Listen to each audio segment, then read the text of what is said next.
ang GMA Regional TV, One Mindanao. Aniya na ang mga dagkong balita karawad lawa sa One Mindanao. Patayng lawa sa student athlete nga si Rene Baterbonia, gibiyahe na padulong sa iyang hometown sa Agusan del Sur. Supporters ni Rene Baterbonia, giatangan ang convoy niini sa kalsada nga nanawagan og hustisya. Inahan ni Rene Baterbonia, wala gidawat ang sorry ni Coach Tab Baldwin. Mga biktima sa linog sa Maasim, Sarangani Province, gibaha. Mga residenteng apektado sa baha, problema ang tubig mainom. Ug driver patay ug duha ka pahinante ang samdan, human na highball ang usa ka truck sa Cagayan de Oro City. Kini ang GMA Regional TV, One Mindanao.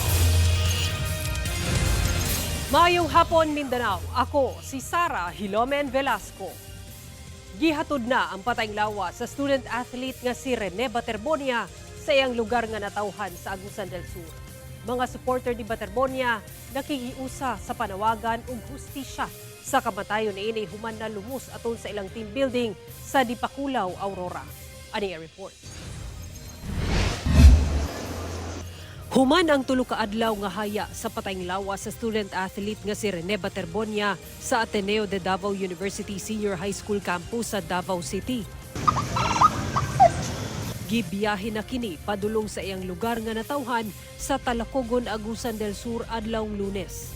Banda alas 8 sa buntag, nagsugod na ang funeral convoy niini padulong sa usa ka funeral home sa Barangay JP Laurel sa Panabo City. Sa iyang pagbiyahe, makita sa kadalanan ang init nga pagtimbaya sa mga taga-suporta ni Baterbonia. Nag-atang gayud sila sa kadalanan dihang miagi ang funeral convoy niini. Dunay nagpatukar og drum. Duna say mga estudyante nga nagtapok alang kaniya una misunod sa ilang klase.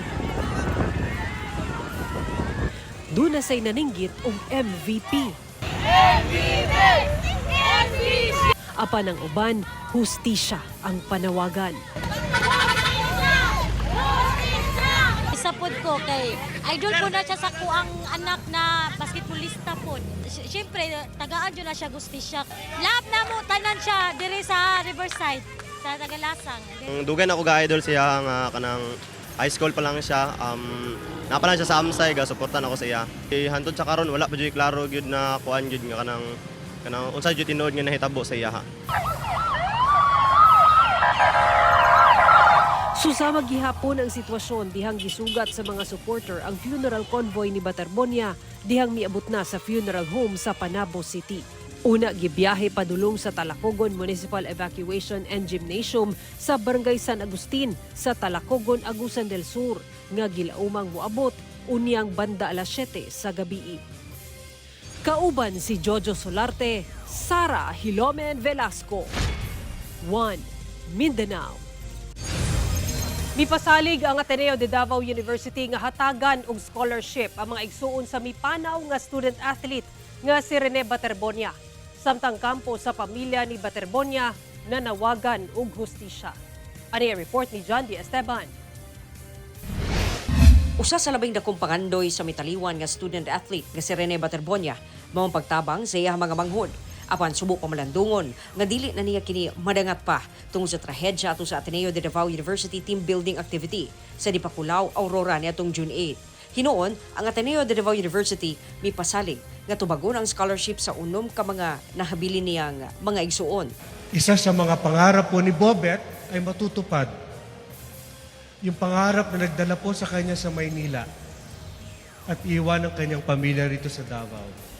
Ang pangarap niya na ang kanyang mga kapatid, 6 niyang kapatid, no? Alam naman natin, kinalkuhan niya, 7 po sila, 6 niyang kapatid ay bibigyan po ng Ateneo de Davao University po ng scholarship. Ipangalan usab daw kang Rene ang covered court sa Adu Senior High School, Bangkao Campus, diin siya nagapractice og duwa. Niadtong Biyernes, nangayong pasaylo sa pamilya si Ateneo Blue Eagles head coach. Tab Baldwin. Kinsa gingong responsable sa nahitabo. Pinaagi sa usa ka video statement. But mostly, as a coach, I'm entrusted by you, the parents and the families, with first and foremost their well-being. And in this, I feel I failed. And I'm sorry. To the depth of my being, I'm sorry. Apan suma sa inahan ni Rene, dili na mabalik ang kinabuhi sa iyang anak sa sorry lang ni Coach Baldwin. Gihimugatan ini nga ang kamatuoran ang iyang gusto madungog. Susama-sab ang panawagan sa coach ni Rene sa Ateneo de Davao basketball team. We're waiting and hoping, praying na sana si Coach Tab Baldwin makita namin or marinig namin na kausapin kahit private lang, makausap lang yung family na rin, yung parents na rin. Kasi it's the least that he can do sa family na sana mabigyan lang ng clarification lahat. Nanawagan ang mga abogado sa pamilyang Baterbonia sa pagpanguna ni Attorney Israelito Torion ngadto sa Ateneo de Manila University nga manubag sa maong panghitabo. Diba Ateneo mahilig ng accountability, o diba? They call on accountability even from their own students, even from other persons.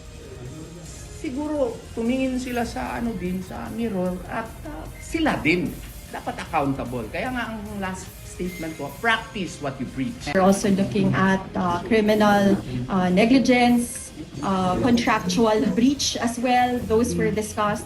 I think the topic about loco parentis, the school and administrator as well as the teachers, special parental authority over its students, whether it is in campus or off-campus activities for as long as they are state and school sanctioned or it was authorized by the school. Of course, if there is any death, for example, in this particular case, the school or the institution might also have some liability. Ginaberipika pa usab nila ang migulang video statement sa nagpaila nga asawa ni Baldwin. Daan na matud pa siyang nagpasidaan sa Ateneo nga dili luwas ang mga bata sa iyang bana. Apan gisuwayan matud pa siyang pahilumon sa Ateneo. Legally married pa daw sila apan iyaha kinigibiyaan ni adtong 2020. And we will verify if that will stand in court. Of course, we will utilize it, but subject for verification. Sure. If it is true, it is very useful for us. Dugang ni Torion, suportado matud pa nila ang ipahigayong inquiry sa House of Representatives. Apan nanawagan usab kini nga magpahigayon og investigasyon ang Senado. If they will really do it, they will hopefully be able to gather more facts. And that's what we need right now. Gather more facts. And I hope they will also exercise their subpoena powers to require the students to testify as well as the members of the coaching team because we really want to know what happened. Sa katapusang gabi, kagahapon, sa public viewing sa Ateneo de Davao, wala matud pagpasulod si Attorney Torion o iyang mga kaubanan. Pinagi sa iyang Facebook post, sumaniya, subay matud pa sa mando sa Vice President sa Tulunghaan, Sigun Sagard. Wala pa'y payag ang Ateneo kalabot nini. John D. Esteban, 1 Mindanao. Atong sayro ng dugang pang mga balita sa Mindanao. Makauban nato si Cyril Chavez live sa Cagayan de Oro City. Cyril? Salamat, Sarah. Subling mag-operate ang commercial flight sa General Santos International Airport sugod karong adlaw. Nakumpleto na daw sa Transportation Department of Civil Aviation Authority of the Philippines ang safety assessment sa mong airport human sa magnitude 7.8 nga linog niadtong June 8. Nakig-alayo na sab daw ang kaap sa airlines, airport stakeholders ug ubang pang government agencies aron maayos na ang pagbalik operasyon sa Jensen Airport. Ang mga pasahero sab giabisuhang makig-alayon sa airlines alang sa updated schedule sa ilang flights. Samtang base sa datos sa Office of the Civil Defense, as of June 14, anaa sa 173,000 ang naapektuhan sa linog sa Mindanao. TV ang GMA Regional TV. 1 Mindanao. Mga kapuso, breaking news. Kaganina, pipila ka minuto ang milabay na kasinati og pagtayog dinhi sa Davao City. So sa ato mga kapuso, kung asa man na sinati ang pagtayog karong panahuna, mag-amping kita kanunay. Samtang sunod-sunod nga dagok ang nasinati sa mga biktima sa linog sa Sarangani Province tungod gawas sa aftershocks, gibaha sab ang pipila ka lugar. Lakip sa labing ginapangayo karon sa mga residente ang tubig mainom sanglit gianod sa baha ang ilang tubo nga koneksyon sa tinubdan sa ilang supply sa tubig. Ang detalye sa report ni Argil Relator.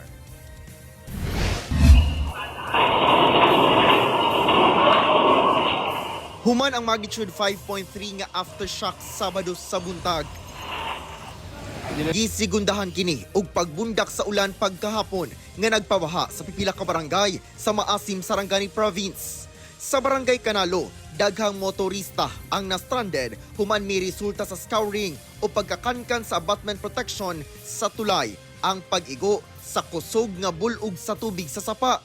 Dahil sa ragasan ng tubig baha na dumaloy dito sa ilog na ito ng Kumaba Bridge sa Barangay Canalo, ay nasira itong approach nitong tulay. Sa ngayon nga makikita natin napakalaki ng butas dito sa tulay na ito at ayon sa mga empleyado ng DPWH na ating nakausap ay yung ibabang bahagi wala na talagang lupa yan kaya't nakahang na ang itaas ng tulay na ito. At ang ginawa nila doon sa kabilang banda ay tinambakan muna nila ng lupa temporarily upang madaanan dahil nga kahapon ay napakataas at napakaraming mga motorista na ang na-stranded.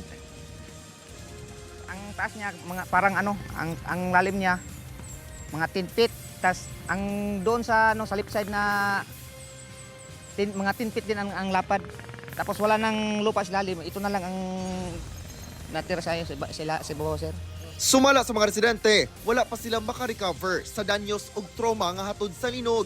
Gisugat na pud sila ug baha. Ay nervyos ako. Tapos parang nahilo ako. Kapag lumilindol, parang natutrauma yung mga bata. Kahit ako kahapon, para akong natrauma. Sabi ko sa aking mga anak, ito na naman tayo. Evacuate na naman tayo. Sa Barangay Nomo,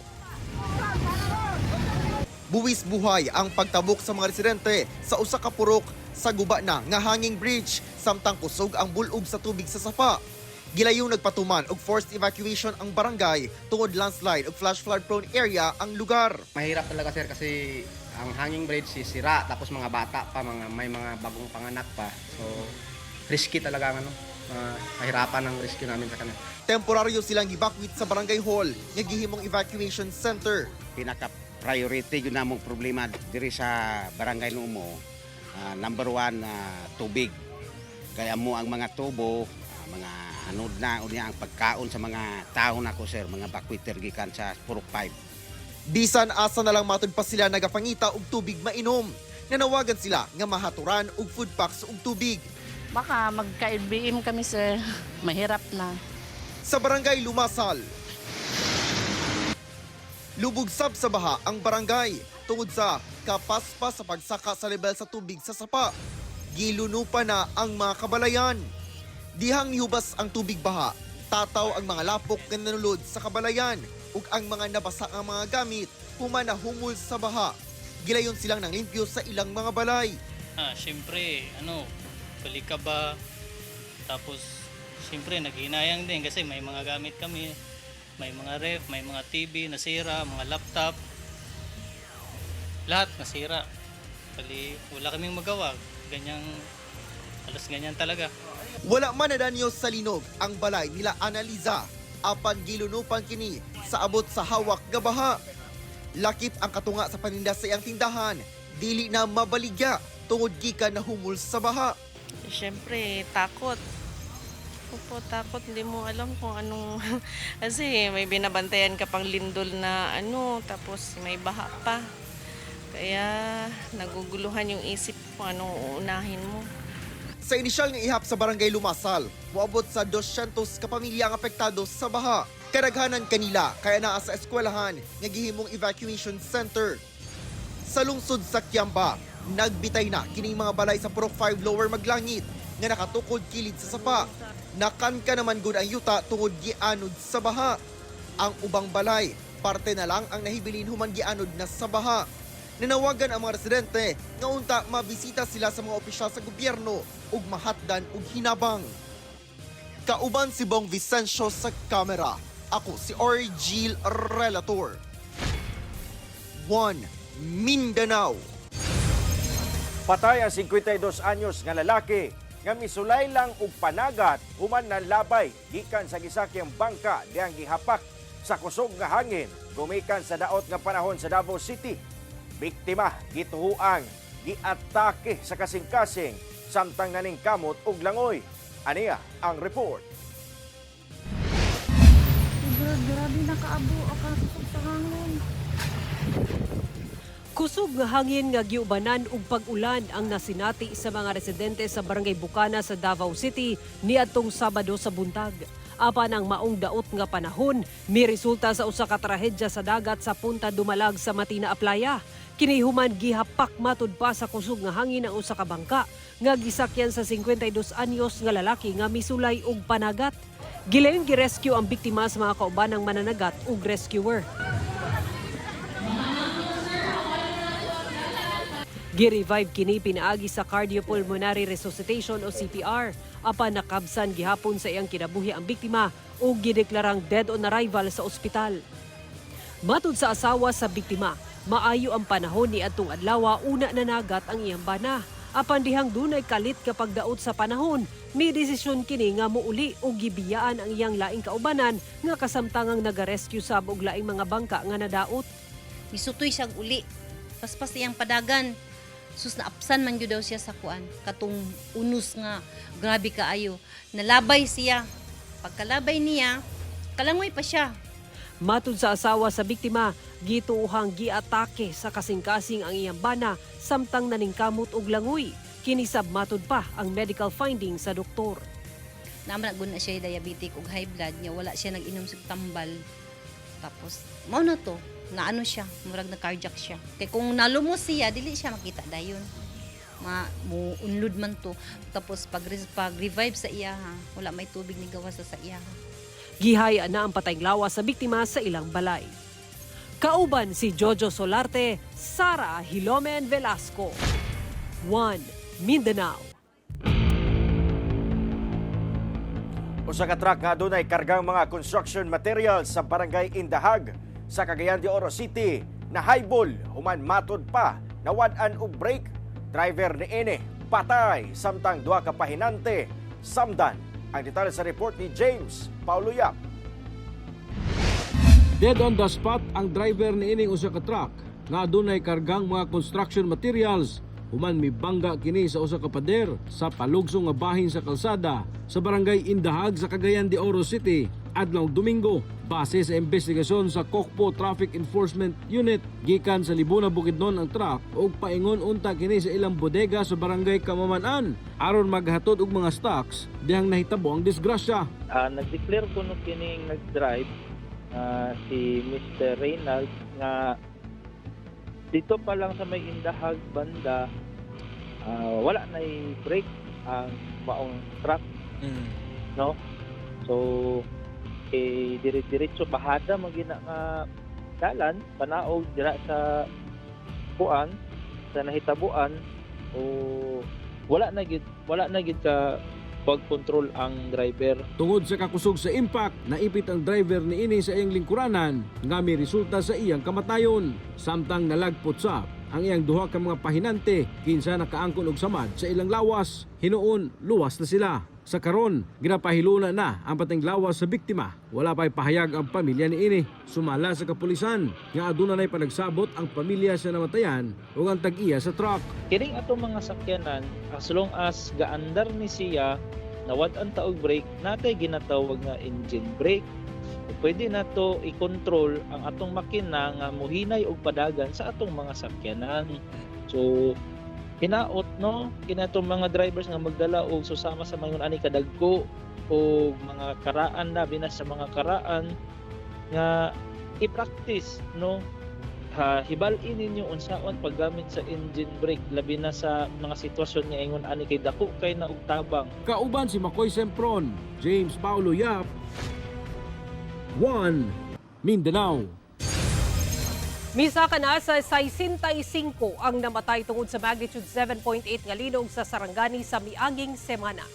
Base sa datos sa National Disaster Risk Reduction and Management Council o NDRRMC, Ana sa 65 ang ihap sa mga namatay sa magnitude 7.8 nga linog as of 8 a.m. kaganina. Hinuon subject for validation ang datos sa mga namatay. Niabot sab sa kapin 1,400 ang nasamdan ug kapin 30 ang missing. Niabot sab sa kapin 100,000 ka magbanay ang apektado sa linog. Sumala ni FIVOL's Director Teresito Baculcol, miabot na sa kapin 6,000 ang natala nga aftershocks human sa linog niadtong June 8. Managlahi ang paglihok sa presyo sa produktong petrolyo karong semanaha. Sa diesel, ana sa 3 pesos ug 50 centavos kada litro ang rollback. Apan, misaka ang kada litro sa gasolina og 50 centavos. Sumala sa oil industry source, posibleng mausab pa ang ipatuman nga oil price movement tungod sa pagsirado sa Strait of Hormuz ug peace deal sa Amerika ug Iran. Nakumpiska sa kapulisan ng kapin 13 million pesos nga kantidad sa gituong shabu atol sa gipaygayong buy-bust operation sa Cagayan de Oro City. Duha ka mga sospek dakpan. Ang detalye sa report ni James Paulo Yap.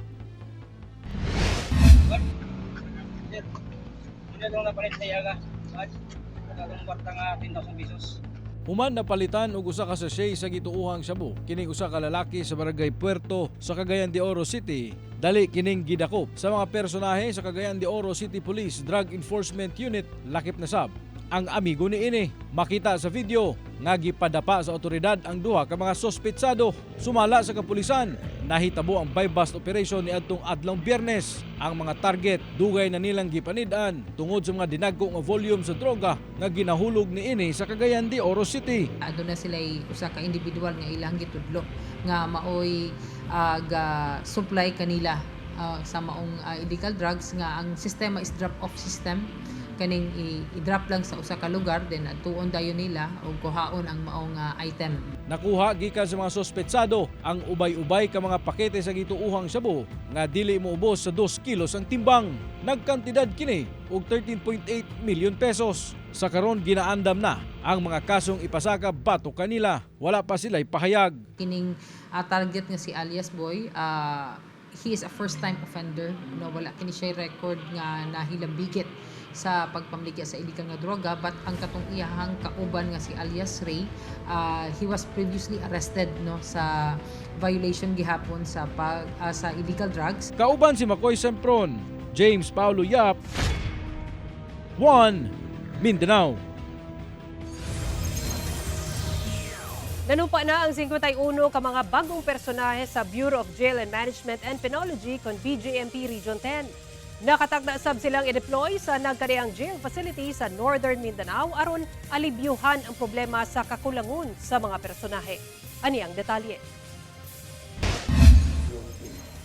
Dungan nga nanumpa ang 51 ka mga bagong graduar nga jail officers sa Bureau of Jail Management and Penology Region 10 adlong Huwebes. Silang tanan dunay opisyal nga ranggong Jail Officer 1. Mapasalamaton ang BJMP 10 sa dugang puwersa sa ilang hanay, pinaagi sa mga bagong graduar. Gipahinumduman sila sa ilang responsibilidad. For those jails na may kulang tayo, actually, we assessed na before already where there are lacking of personnel. So, hinahati-hati natin yan, pinupurate natin, tinitingnan natin kung saan kulang. Dugang sa opisyal, nga kulang og personahe ang mga dagkon jail facility sa rehiyon, sama sa Cagayan de Oro City Jail, Balay-Balay ug Valencia City Jail, Lanao del Norte District Jail, Camiguin Island Jail ug uban pa. Actually, mas kawawa na yung maliliit na jail kasi mong-take yung mga personnel natin. Kasi yun ang pakaintindi at kung kailangan ng CDL, maliit ka yung jail, maliit ka yung personnel dapat. Hindi. Kasi may ratio tayo, dapat 1 personnel to 7 CDL. Sagad sa mga kulang nila nga mga personahe katong dunay specialization sama sa mga dunay background sa medical field, teaching ug social work. Busa, padayon ang ilang pagpang-recruit karon. Kulang sa student technical expertise ng personnel. Social worker, we need this for case management. So, hindi ba tayo pwede pumunta ng misyo para maksa-vision na hapla. So, unti-unti, nakakomply natin. Kasi encourage natin yung mga graduates ng different courses na pumasok. Kauban si Jaybert Pairat, Cyril Chavez, 1 Mindanao. Gisaulog karong adlaw ang ika-76 nga Charter Day sa Cagayan de Oro City. Mga dagkong kalambuan og proyekto sa syudad gipasigarbo sa LGU. Ani report. Hunyo 15, 1950. Saktong 76 ka tuig ang milabay. Gideklara nga usa na ka formal nga syudad ang Cagayan de Oro subay sa Republic Act number 521. Karon tuiga gihinumdom sa LGU ang mga lider kaniadto nga nagsugod sa ideya nga himuong chartered city ang kaniadtong munisipyo nga Cagayan de Misamis. Gisugdan kini sa usa ka santos nga misa nga gitambungan nila Vice Mayor Jocelyn Rodriguez uban ang City Council, lakip CDO 2nd District Congressman Rufus Rodriguez ug uban pang mga opisyales. Pagkahuman sa misa, gisugdan gilayon ang State of the City address ni Mayor Rolando Uy. Nakasentro kini sa mga proyekto sa iyang administrasyon ug mga programa nga ipatuman pa sa syudad. Gipasigarbo sab sa mayor ang 12% nga pagtaas sa ihap sa mga negosyo sa syudad. Lakip na mga bagong investor nga misulod. Mga infrastructure projects nga gipunduhan og 200.5 billion pesos alang karong tuiga. Padayon sab ang pagtambayayong sa LGU sa DPWH aron matibawa sa mga flood control projects. Lakip na ang nagpadayong coastal road sa Barangay Gusa, Padulong Puerto. Gipasigarbo sab sa mayor nga giila sa Bureau of Local Government Finance nga top 1 highest year-on-year growth in locally sourced revenue sa tanang highly urbanized cities ang syudad. Human nakakolekta og 3.46 billion pesos ni atong 2022. Sa first quarter ng tuiga, miabot na sa 41,179 ka kliyente ang nakadawat sa maong serbisyo.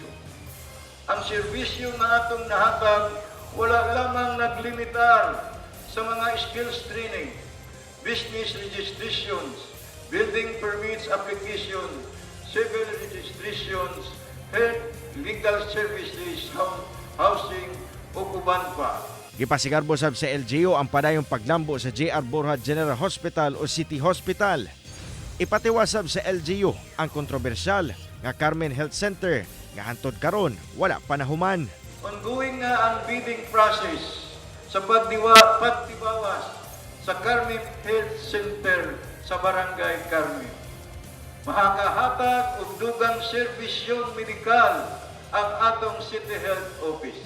Giingosgan sab sa LGU ang pagsulbad sa problema sa basura sa nagkadako nga syudad. Lakip na ang padayong pagsuporta sa LGU sa uniform personnels. Giawhag sab sa mayor ang tanang Cagayanon nga maghiusa para sa kaayuhan sa syudad. Ang sugilanon sa atong datbayan wala pa nahuman. Daghan pa kitag mga danggo nga pagakaputon.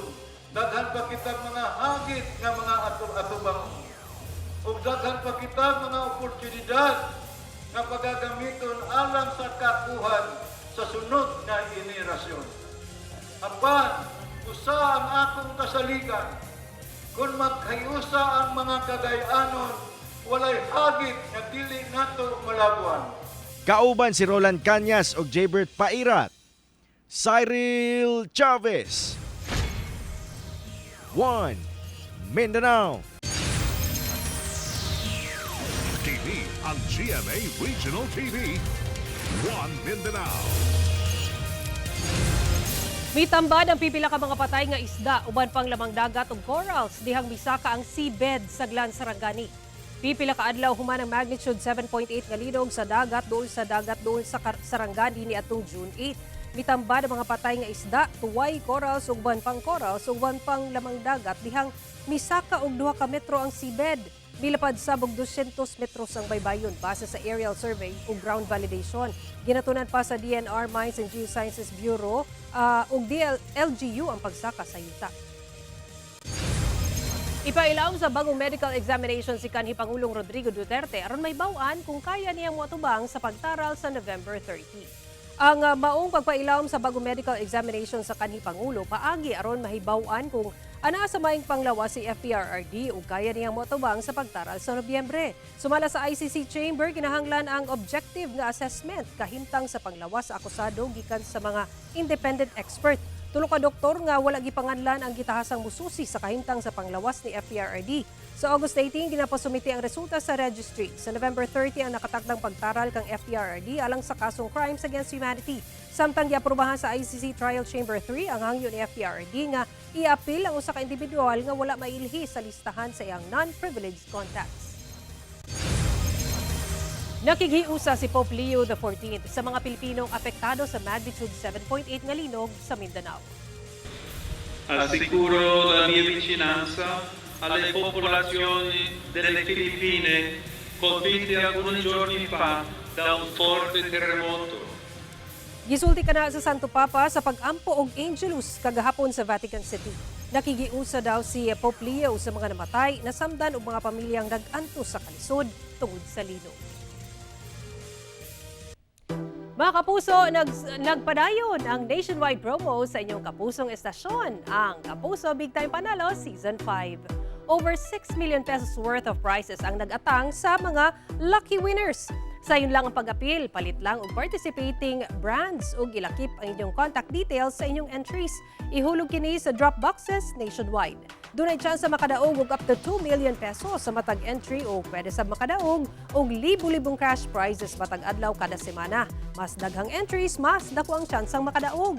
Mulungtad ang promo period kutob August 7. Magbantay sa fake news, fake Facebook accounts o scam text. Tutok lang sa GMA o mobisita sa official Facebook page o microsite sa GMA Promos alang sa complete mechanics and announcements. Mamahimo ninyo makita kini nga episode pag-usab ug uban pang lokal nga balita pinaagi sa pagbisita sa official website sa GMA Regional TV o bisitaha ang among official YouTube channel ug i-click ang subscribe button para sa pinakaulahing balita sa mga rehiyon. Ug mo kato ang mga ulahing balita sa Mindanao karong adlaw. Daghang salamat sa atong mga kapuso sa Mindanao nga nagalantaw panamo ug sa atong mga kapuso abroad. Kami ang GMA Regional TV 1 Mindanao. Walay gidapigan, walay giprotektahan, kani adto ug karon serbisyong tinuod lang. Stay safe mga kapuso.